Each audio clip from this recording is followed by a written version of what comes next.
Hi. How you doing? Good, I'm doing good. How are you? I'm pretty good.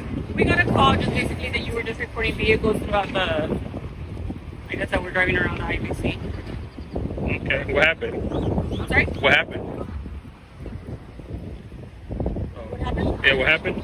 It was just that we had received a call that you were reporting vehicles while they were passing by the IBC. Okay. Are you from the area? Yeah. Yeah. Mm-hmm. Do you have an idea on you just that this knows that I'm in contact with you? This a consensual encounter? No, we actually got a call. How come it's not consensual? Well, because we had parties that were asking for me to check out with you. Is there a crime being broken? No, there isn't. So it's consensual then, right? Well, it's not consensual because if it was consensual, then that would be just me making contact with you without me being just dispatched to you. Well, since there's not a crime, then you have no investigation, right? Well, no, it is that's the reason why I'm here. I didn't know that you were standing behind the IBC bank. Is suspicion a crime? No, it's not. So you have no reason to be here, right? No, I do. I'm advising you that I got a call. Oh, okay. So I think what you would do is make contact with them then. No, because I don't know. Oh. So you just got an anonymous call. Dispatch, just dispatch. Okay. Well, I don't really give ID. Well, you're required to right now because obviously I got a call. It's not a consensual encounter. I'm only required to give ID. I believe it's 3802 Penal Code. I'm only required to give ID if I'm lawfully arrested. I'm not lawfully arrested. Well, no. Obviously, if you're arrested, then yes, right. Obviously you're required to give your information. Mm-hmm. But what I'm trying to make you understand is this isn't a casual encounter. I just didn't drive by here and just say, hey, okay, let me check. Okay, so I didn't know that you were out here. You're right. Okay. So in terms of your investigation was a suspicious person. Yeah, that's how the call came. And obviously, you're not doing anything wrong. I mean, I can see that you're just standing here with your phone. Mm-hmm. I mean, I'm not. You know what I mean? So why would... The conversation now shifts from simple questioning to a broader discussion about constitutional knowledge. Even though officers repeatedly acknowledge they do not see any crime being committed, they continue requesting identification while the citizen calmly refuses. This raises an important legal issue because, in many jurisdictions, refusing to identify yourself during a voluntary encounter is not itself a crime.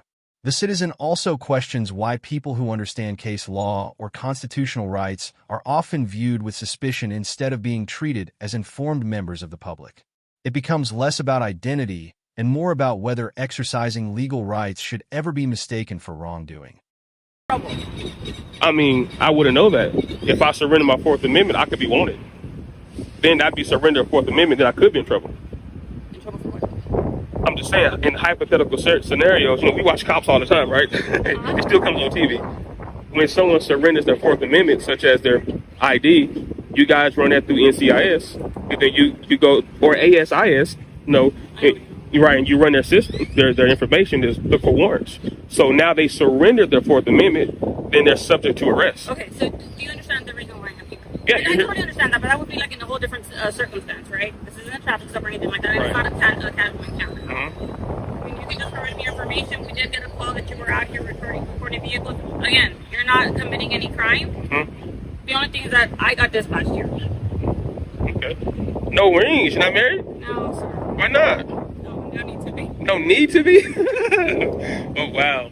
Woo. If you don't mind, I'll be out of your hair. It's kind of hot out here, and you can continue. It's a good shade. Look at this shade tree.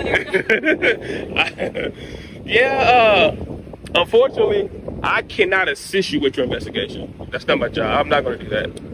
So even identifying me will be assisting you with your investigation. Well, the thing is that I don't know you personally. You're not supposed to. I'm a private citizen. Yeah, of course. So right. What I'm saying is I got dispatched here. Well, you gotta know. So it's not a consensual encounter, right? You do have to identify, is what I'm saying. I don't have to identify. Because it isn't a How long you been an officer? A few years. Few years. The question, this is hypothetical speaking. This is not, I'm not insinuating nothing. This is a hypothetical conversation. When officers encounter a member of the public, and a member of the public explains to them their right. Okay. I can hear you. I can multitask. Okay. Greetings, everyone, and welcome back. If you enjoy real police encounters explained through the law, make sure to like this video, subscribe to the channel, and leave your opinion in the comments because this encounter quickly turns into a debate over constitutional rights. An officer approaches a man after receiving a suspicious person call, but the citizen immediately asks whether a crime has actually occurred. The discussion centers on whether police can require identification during an encounter when no criminal activity is observed. Under the Fourth Amendment, officers generally need lawful authority before compelling identification, while simply responding to a call does not automatically eliminate a person's constitutional protections. The tension builds immediately as both sides stand firm on their understanding of the law. Name? How's it going, bro? Officer Munguia, Badge number? 746. 747. What was your badge number? 747. Okay, just like a hypothetical question. I'm not insinuating nothing, but when officers encounter a member of the public and the member of the public state their rights or penal code, why do officers never think that they're police? Is it because there's a code of conduct that says if you're a police, you wouldn't do this? If you're a police, you wouldn't be out here with a camera doing what you're doing. Is that like an internal thought process? I have no idea what you're talking about. I don't even know. Wow. So no one. So when I rewind this and play this, you're saying I gave an incomplete sentence?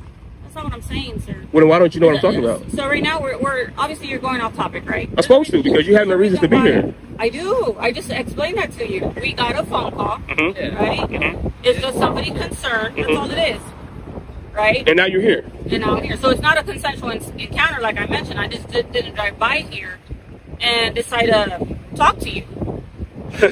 You did. I didn't. I actually got here. So It's a little too loud for us to just roll by and talk to people. we just came into shift anyway. So Well, the reason I say you did is because no one gave you a citation of a law being broken or a policy being broken. Therefore, for you to drive past and observe, you observe the suspicious person, which is me. You see no crime. He was given no crime. no. And you observe the suspicious person, which is me. And since you observed the suspicious person, Yeah, I got you. No, like hey, y'all body cameras rolling? yeah. Okay. Like she just finished that call, right? You know, so whenever we get a call, you know, you're matching description, we just, you know, come say what's up, right? Make sure you're good. You know what I mean? But listen, I want to have a lower level conversation real quick. This is my hypothetical question. Why is it that when officers are called to the scene, even if it's not a crime, like what I'm doing right now, why is it that when you engage with a member of the public, when the member of the public state their rights, and if I state penal code, if I state case law, why is it that police officers never think, is he a police officer? It's almost like you guys just be like, he's not a lawyer, he's not a police officer, whatever he's saying. Why is it that type of like posture? Yeah. No, I mean, we listen to people, right? It's a part of our job, you know, every single day.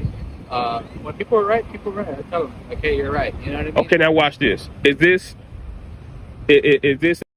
As the discussion continues, the citizen asks why officers rarely consider that an ordinary person may actually understand constitutional law. Instead of escalating emotionally, he challenges the assumptions often made during these encounters. The officers explain they are simply responding to a dispatch call, but the citizen argues that a call alone does not create unlimited investigative authority. Legally, police may approach and ask questions during a consensual encounter, but forcing compliance generally requires reasonable suspicion supported by specific and articulable facts rather than a generalized concern or anonymous report standing alone. A consensual encounter? No, it's not. Okay. Just because it's a call for service. Right, because it's a call for service. Yeah. But when it's a call for service, you guys are here to enforce the law. Not necessarily. Then what else do you enforce? So like reasonable suspicion, right? What's reasonable? Reasonable? That's articulable reason It's just suspicion. what a reasonable person would believe. You know what I mean? Is that a penal code reason? It's in the penal code. It says articulable suspicion that a crime is being committed or about to be committed. I don't know the definition textbook off my head, right? But reasonable suspicion, probable cause, they're all different levels. Right. But like I said, call for service, usually just reasonable suspicion. You know what I mean? It's not probable cause, right? Like it's Right. not probable cause. So that's what probably cost me the ID. But that's not what she's saying. We're still here because she's saying I have to ID. Oh, that's my call, right? No. Officer in charge here. She's officer in charge? Yeah. But you still have a duty to correct any erroneous mistakes. Yeah. So right, so I don't see any mistakes going going on here. Right? You just said I don't have the ID. I just told you she said I have to. Now you say you don't see a mistake? Well, that's her call. Maybe she sees something that I don't. I don't know what to call you. Uh-huh. Yeah. How you doing? You're gonna be good if we leave. Yeah. Look, like I mentioned before, you're not committing a crime, right? And Right. you're obviously aware of that, right? Right. You obviously got concerned citizens. You're reporting, right? But no, So- you're nice. But my thing is this. When a member of the public engages with law enforcement, we should be able to give our understanding also in such a way to you guys shouldn't be in a hurry to leave. Because if there was a real investigation, if I was breaking the law, you guys would take your time to detail a police report, what they call them, witnesses. You guys would take your time to get a full report. So since our hands are limited, right? Like I mentioned earlier, it was just a concerned citizen, so we don't have any information to go based on. Right. I know that, but I'm saying, like, since you don't have that, We don't, and so that the call came out. Guy matching your description. You're obviously holding a camera, you're Right. recording, so that's all we have. That's all we have to work on right now. So that's why I'm making contact with you right now. But for future reference, I just want you to know that is not enough to ID someone. Okay. And I think you know that. I think you probably got to update it. It just I think it makes it easier, right? And like I mentioned, you're not in any trouble, like you had mentioned. I'm trying. This section becomes the turning point because another officer joins the conversation, and conflicting interpretations immediately appear. One officer discusses reasonable suspicion and acknowledges there is no probable cause, while the citizen points out that another officer previously insisted identification was mandatory. That inconsistency becomes the focus of the debate. Under the Fourth Amendment and Supreme Court decisions such as Terry v. Ohio, reasonable suspicion must be based on objective facts suggesting criminal activity. Simply receiving a call does not automatically justify demanding identification if those legal standards are not met. Trying to make contact with you. Right. At the end of the day, I'm doing my job. No, you are. But see, Right. part of your job is to enforce accurate law. If you're misinterpreting the law, now you're violating someone's rights unknowingly. You can do it knowingly or unknowingly. Like this gentleman. When you went to the car, he said, I did not have the ID. That's counterproductive to what you said. So then when I told the gentleman, well, tell her that. Then he said, well, it's not my style. Now we have a difference of understanding here. We got two law officers saying two different things. That is a problem.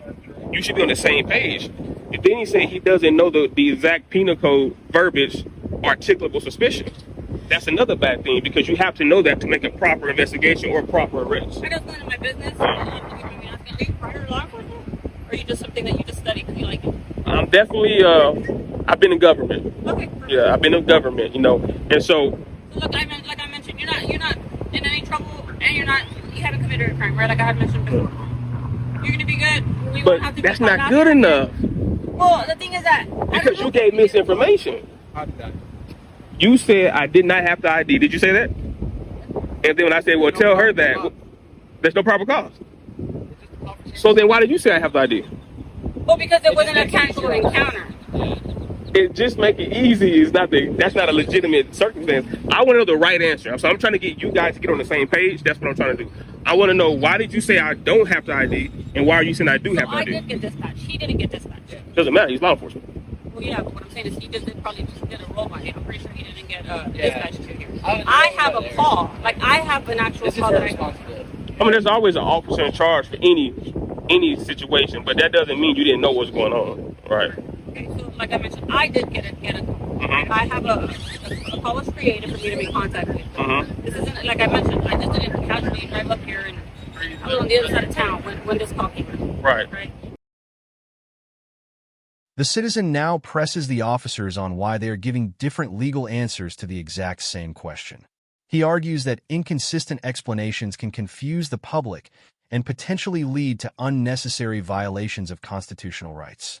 From an educational perspective, this highlights why officers are expected to apply legal standards consistently in the field. While officers often have discretion in how they conduct encounters, that discretion must still remain within constitutional limits. The discussion evolves beyond this single stop and becomes a broader conversation about accountability, training, and public confidence in law enforcement. So all I'm saying is, Okay, let me ask you this. If I would have gave you my ID, would you have ran my name? read it. Would you have ran it in the No, system? I would have logged it in. Just that I made contact.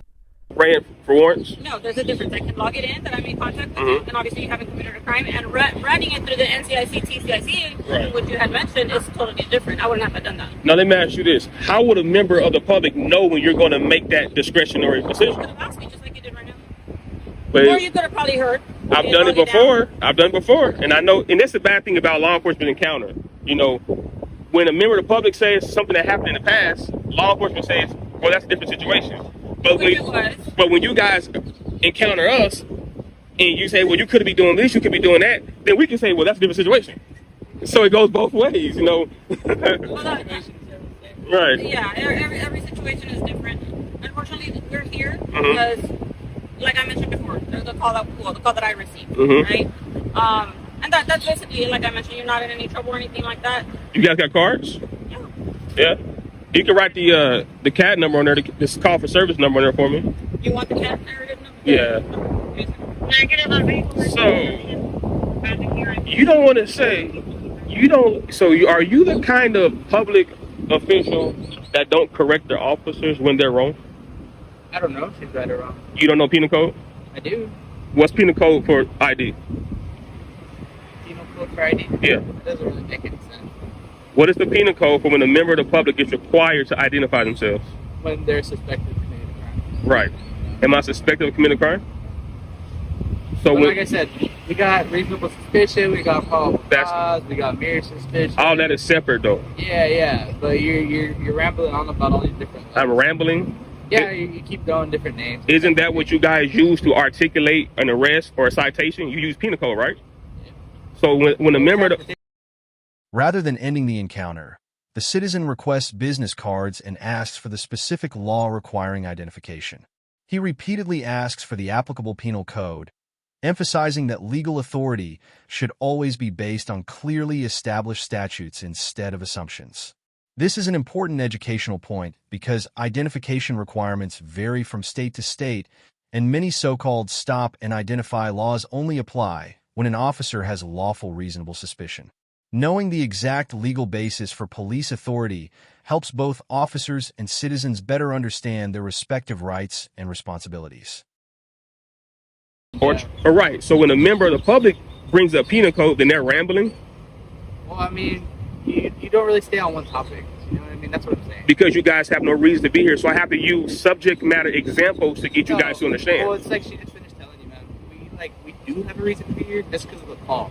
Now, right? That doesn't mean we're, telling you, hey, you're committing a crime or whatever, right? But it's just a concerned citizen, right? Our citizens are responsible. You're Daffy Duck. You need to touch up on your law and your fundamentals, because you are a casualty to the city, and you, by the way you interpret things, it's not good for law enforcement. That's not a case number. I scratched it out. It's just the CAD narrative. It's information. If you guys are hearing an information call. Yes. Yes, I know. Yeah. No.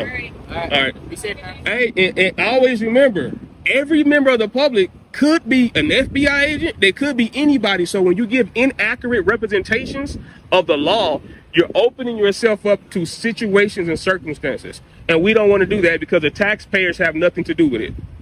Okay. You too. The encounter concludes with the citizen reminding the officers that anyone they meet could understand constitutional law just as well as they do. He argues that accurate knowledge of legal standards protects not only individual rights, but also the officers and the taxpayers they serve. Regardless of which side viewers agree with, this interaction demonstrates why calm communication and a clear understanding of constitutional principles are essential during police encounters. If you found this breakdown informative, be sure to like the video, subscribe for more real-world legal analyses, and share your thoughts in the comments. Thanks for watching, and until next time, take care and stay informed.